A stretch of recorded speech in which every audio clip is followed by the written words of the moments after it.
আপনাকে ইসলাম বলে নাই যে আপনাকে মাথা পাগড়ি দিয়ে সবসময় পড়ে থাকতে হবে।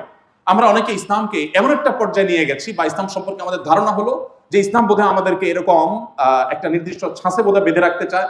ইসলাম করলে বা ইসলাম পালন করলে বোধহয় আমি আর জীবনে কিছু করতে পারবো না, খেলাধুলা করতে পারবো না, আড্ডা দিতে পারবো না, আমার বোধহয় সকল জগৎ বন্ধ হয়ে যাবে, আমার বোধহয় একটা কি বলে এটাকে স্ট্যাচুর মতো লাইফ আমাকে বোধহয় লিড করতে হবে। মোটেও তা নয়। এই জন্য ইসলাম সম্পর্কে আমাদের জানতে হবে।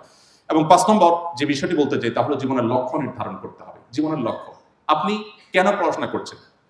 আমরা এখানে আসার আগে প্রিন্সিপাল মহোদয়ের সাথে আলাপ করছিলাম যে আমাদের বেশিরভাগ অভিভাবকদের সন্তানদের পড়াশোনা করাবার পেছনের উদ্দেশ্যটা জিজ্ঞেস করলে তার সঠিক এবং সদুত্তর পাওয়া কঠিন। কেন সন্তানকে স্কুলে, কলেজে, মাদ্রাসা, ইউনিভার্সিটিতে পড়াচ্ছেন, কেন? এই কেনর উত্তরে সঠিক এবং সদুত্তর আসলে কেউই দিতে পারবে না, খুব কম। আর শিক্ষার্থীদের একই অবস্থা। আমি যদি আপনাদেরকে জিজ্ঞাসা করি আপনারা কেন পড়াশোনা করছেন, এত স্ট্রাগল করছেন, এত কষ্ট